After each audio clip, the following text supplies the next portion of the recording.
theory of the Mobius. A twist in the fabric of space where time becomes loop.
Nous allons passer une semaine avec Jean Giraud, une semaine d'entretien avec un auteur de bande dessinée qui se trouve en même temps à deux extrêmes de son art.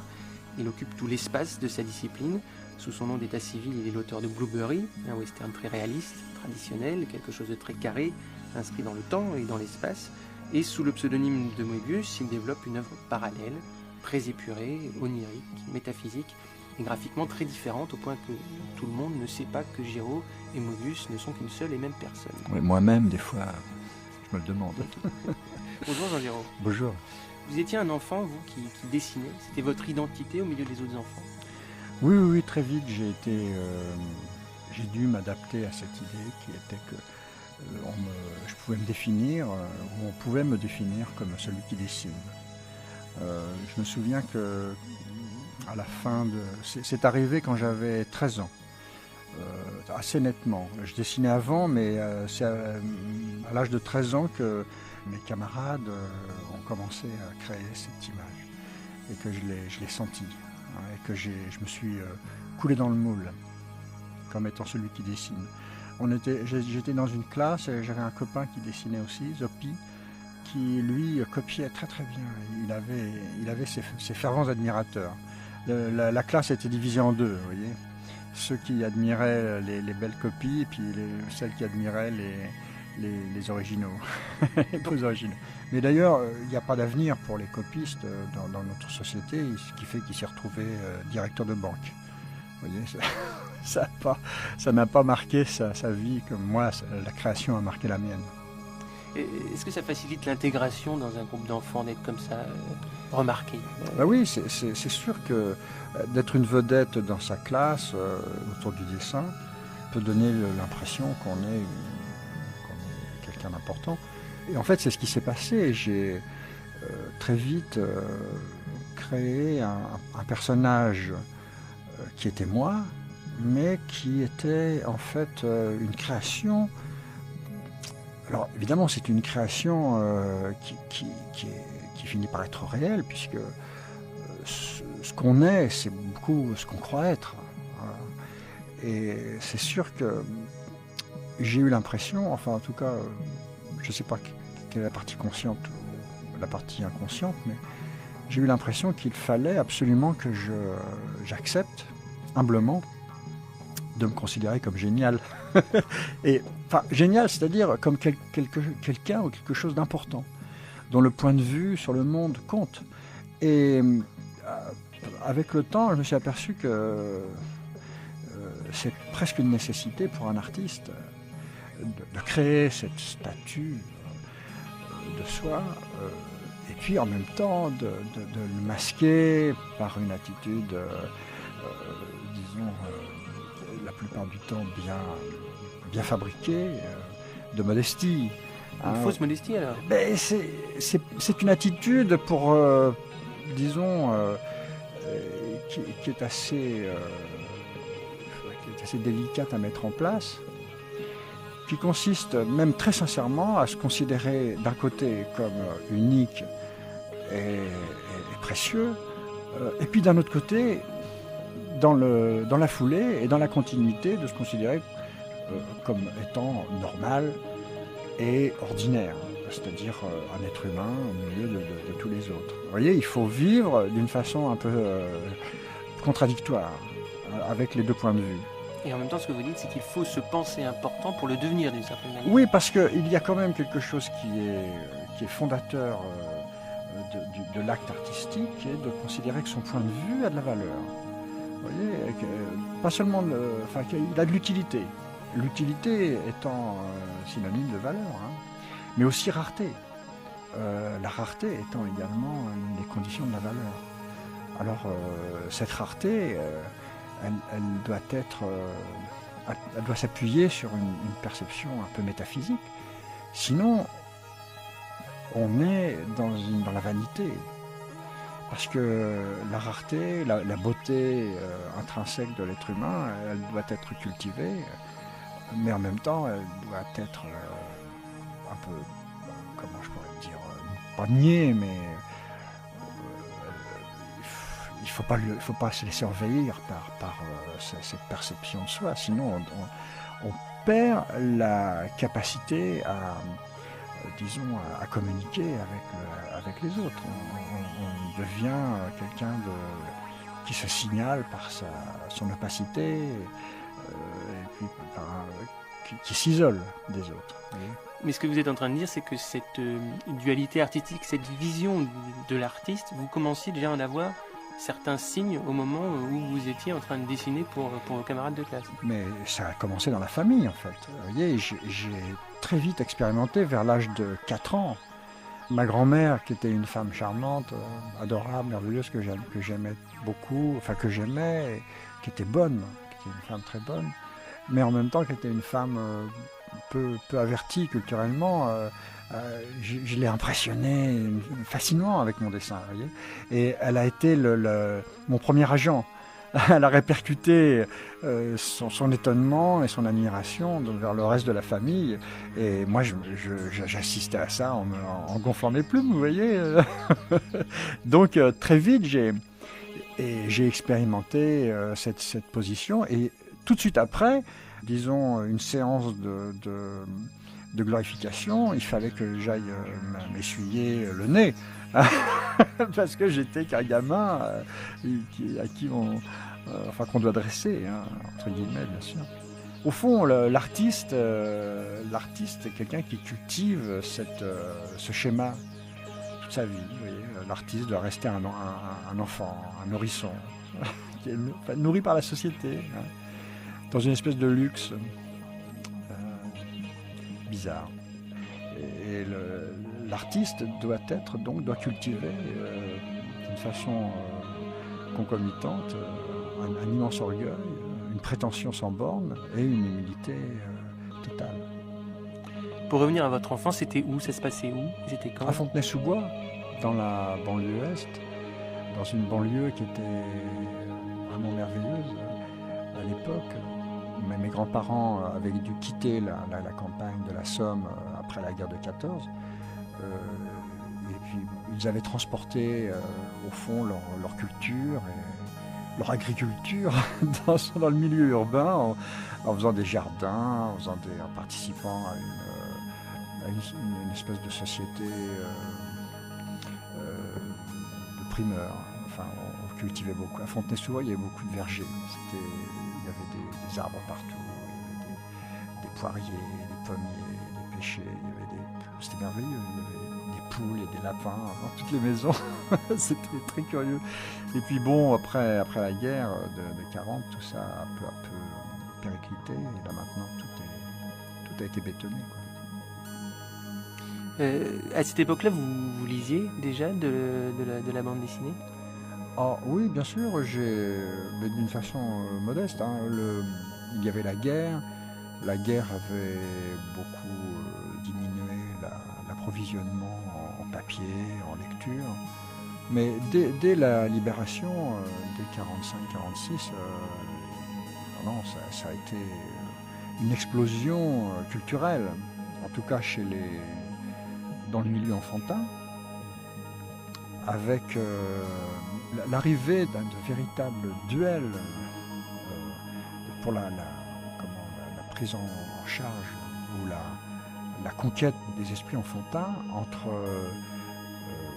la hiérarchie catholique, religieuse, à travers tout un réseau très, très organisé de patronage, etc., et des revues comme toutes les revues belges issues de Tintin, Casterman, etc., et puis aussi la presse de Fleurus, Fripounet et Marisette, Cœur Vaillant et Âme Vaillante. Et puis, alors, une presse qui s'est mise un peu en contre-feu, si je peux dire, qui venait du Parti communiste et qui, à travers la revue Vaillant, puis ensuite PIF, avait pour mission, plus ou moins, de capter l'attention des jeunes gens. Alors évidemment, la propagande chrétienne était un peu plus avouée, puisqu'il y a une tradition, une espèce de légitimité bien pensante. Du côté communiste, Vaillant, c'était plus discret. On s'en approchait avec une peau d'agneau. C'était pas des loups, hein, mais enfin bon, ils avaient peur d'être soupçonnés de ça. Et puis, il y a eu aussi une presse issue de la Résistance, à travers, avec Marie-Jacques et de diverses revues, mais qui étaient un peu moins bien organisées, mais qui ont eu de l'importance aussi, et qui ont fait un énorme travail. Et c'est une des raisons, à mon avis, qui explique la forte présence de la bande dessinée dans la culture française par rapport au reste de l'Europe. Vous voyez, il y a cette espèce d'enjeu sur la pensée enfantine à travers des clivages politiques majeurs, des courants importants à l'époque. Et l'enfant Jean Giraud, il lisait quoi? Vous aviez quoi Mais moi, je bénéficiais de tout ça. Alors, il y avait un quatrième larron qui s'est introduit dans tout ça, qui était une presse purement commerciale et qui s'appuyait sur la production américaine, avec un avantage considérable qui était d'abord des professionnels de haute volée, des véritables génies de la bande dessinée, toute une culture incroyable. Mais bon, nous, en tant que jeunes adolescents, on consommait cette littérature avec beaucoup d'appétit, à travers des séries comme Tarzan, Flash Gordon, etc., qui étaient des chefs-d'œuvre, qui étaient vraiment, et qui le sont toujours. Donc cette explosion culturelle sur l'enfance et ces enjeux presque politiques ou commerciaux, ont fait de l'enfance un champ de bataille culturel très, très actif et très fécond, et qui m'ont fait, qui m'ont nourri et qui m'ont fabriqué. Ce qui fait que quand je suis arrivé à l'âge un peu plus adulte des choix professionnels, j'étais extrêmement formé par ce monde de la bande dessinée. Parce que moi, en tant que dessinateur, j'ai tout de suite eu une perception de toute cette activité qui était un peu particulière. Vous voyez, la plupart de mes copains lisaient les aventures au premier degré. Moi, très vite, j'ai scruté attentivement la technique graphique, mais la technique de narration. J'ai tout de suite vu que les gens qui dessinaient faisaient la même chose que moi. Vous voyez, je me plaçais d'emblée à leur côté, tout en sachant très bien que j'étais pas du tout au point, bien sûr. Alors c'est là où il y a quelque chose de très étrange qui s'est produit, c'est que parallèlement à cette formation un peu sauvage, d'une façon tout aussi sauvage, je me suis intéressé avec la même familiarité et la même empathie, je me suis intéressé à l'histoire de l'art. Et pendant longtemps, j'avais donc très vite, j'ai eu une double tentation. Une qui était plus facile, qui était d'aller vers une recherche, disons, d'imitation de ce que je voyais dans les bandes dessinées, que ce soit les bandes américaines ou européennes, et également une recherche tout aussi imitative, mais là plus délicate et plus profonde, qui était comment imiter les artistes qui ornaient les pages du Larousse. Donc tout ça est resté un peu en point d'interrogation, comment je pourrais dire, même en point de suspension pendant des années. Mais c'était quand même très très vivant et très, très essentiel pour moi, parce que je voyais bien quand même que dans l'histoire de l'art, il y avait un enjeu humain préalable à l'œuvre, qu'on sentait préalable à la créativité, à la création, qui était d'un tout à fait autre ordre que celui qu'on voyait à l'œuvre dans la bande dessinée. Donc j'ai eu vraiment, il m'a fallu du temps de maturation pour d'un seul coup voir que il y avait peut-être une possibilité de faire, en tout cas en moi-même, faire coïncider les deux attitudes. Je voudrais qu'on avance un petit peu aussi dans le temps sur le moment où vous découvrez la science-fiction. C'est très peu de temps après l'âge dont vous parliez tout à l'heure, vous aviez 13 ans, et je crois que c'est quelques années plus tard que vous découvrez. Oui, vers l'âge de 15 ans, j'ai lu quelques livres. J'ai lu, je me rappelle, le premier livre qui m'a réellement impressionné, c'est La faune de l'espace de Van Vogt, où peut-être que si on le lisait maintenant, on trouverait ça gentil, et un peu anodin, mais moi à l'époque, je l'ai perçu comme quelque chose de tout à fait métaphysique et de très important, très initiatique, sur la tentative de rentrer dans une pensée, dans une description de comportement non humain. j'étais extrêmement impressionné, parce que d'un seul coup, ça redéfinissait en creux ce que pouvait être qu'est-ce que c'était que l'humain, puisque vouloir définir le non-humain, en fait, c'est une façon de définir l'humain. Et pour moi, rentrer dans la science-fiction, c'était en même temps, c'était intéressant parce que la science-fiction, et ça je l'ai pressenti très vite, était également un genre populaire, copieusement méprisé par l'intelligentsia de l'époque, et toujours encore d'ailleurs. Mais bon, bien méprisé, bien circonscrite comme un genre. Et puis, malgré tout, moi, une sensation que j'avais qui était qu'à travers ce genre, justement, il y avait la possibilité d'une approche philosophique et métaphysique inédite, nouvelle, un nouveau terrain à explorer.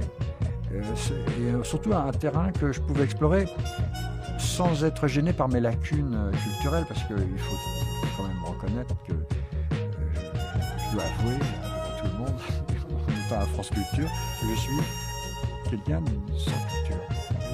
Je n'ai pas été éduqué culturellement. J'ai quitté l'école à 14 ans. Ensuite, bon, j'ai rajouté à ça 2 années d'école artistique, aux arts appliqués, mais c'est pas l'école la plus prestigieuse. C'était déjà une école qui préparait plutôt à des métiers industriels. Mais il y avait quand même quelques professeurs justement de l'ancienne école, si on peut dire, qui avaient une conception culturelle extrêmement rigoureuse. Et ces gens-là m'ont bien initié pendant ces 2 courtes années. Ce qui fait que, sans avoir vraiment tous les codes, j'avais la sensation d'avoir été initié. Une initiation que vous avez complétée vous-même en partant au Mexique. Oui, alors ça c'est vrai que ce voyage au Mexique est venu s'interposer dans cette mise en place, désespérée, de la dernière chance. J'aurais dû faire 4 ans aux arts appliqués, et au bout de 2 ans, j'ai fait ce voyage au Mexique qui a pris des proportions dévastatrices. C'est-à-dire qu'au lieu de... J'étais parti pour le temps des vacances, et je suis resté. J'ai envoyé mon diplôme, mon sérieux scolaire par-dessus les moulins. Et j'étais trop bien au Mexique, et j'avais l'impression... je m'amusais beaucoup, mais j'avais l'impression que j'apprenais autant, sinon plus, en étant dans ce milieu et dans cette situation qu'en rentrant. Vous avez découvert quoi là-bas? Alors j'ai découvert d'abord les artistes en action. J'ai rencontré un peintre qui est devenu par la suite un personnage très important dans l'histoire de l'art mexicaine, qui s'appelait Mario Falcón, qui était un jeune homme à l'époque qui faisait des fresques sauvages dans une maison du centre de Mexico, qui couvrait chaque centimètre carré des couloirs, de la maison, du salon, de tout ça, dans des fresques sur l'histoire du Mexique, du monde, enfin vraiment une ambition folle. Et puis j'ai découvert une exigence culturelle, politique, romantique, échevelée, violente, rigolote en même temps. Et puis aussi, pour moi, c'était merveilleux parce que c'était quelque chose de réel que je pouvais expérimenter. En plus, j'étais le plus jeune, j'étais une petite mascotte de 15 ans, 16 ans, au milieu de jeunes adultes qui avaient 10 ans, généralement une dizaine d'années plus que moi, et qui étaient déjà dans la sexualité, dans une maturité beaucoup plus grande. Et moi, j'étais ravi d'être accepté et d'être embarqué dans des situations incroyables. Non, mais c'est ça. Quand je suis revenu, j'avais l'impression d'être un vieux de la vieille. Vous rentrez du Mexique à cause de la guerre d'Algérie? Oui, mais surtout du service militaire. Hein. La guerre d'Algérie, quand je suis rentré, je ne pensais pas qu'elle existerait encore au moment du service. Enfin, je m'en doutais un peu, mais bon. De toute façon, j'avais une vision encore un peu vague de tout ça. J'étais encore dans l'idée que tout ça, c'est des histoires d'adultes, que ça ne me concernait pas, etc. Et même quand je suis parti, que je suis arrivé en Allemagne, là où j'ai été versé, dans les chasseurs, j'avais comment je pourrais dire, j'avais une vision marginale de ma position. Je me voyais comme quelqu'un qui n'est pas vraiment concerné par tout ça. J'étais trop dans la science-fiction, vous voyez, j'étais comme un extraterrestre un peu, comme un voyageur spatio-temporel qui est là un peu par accident, mais qui n'est pas vraiment concerné par tout ça. Bon, puis en même temps, il fallait bien...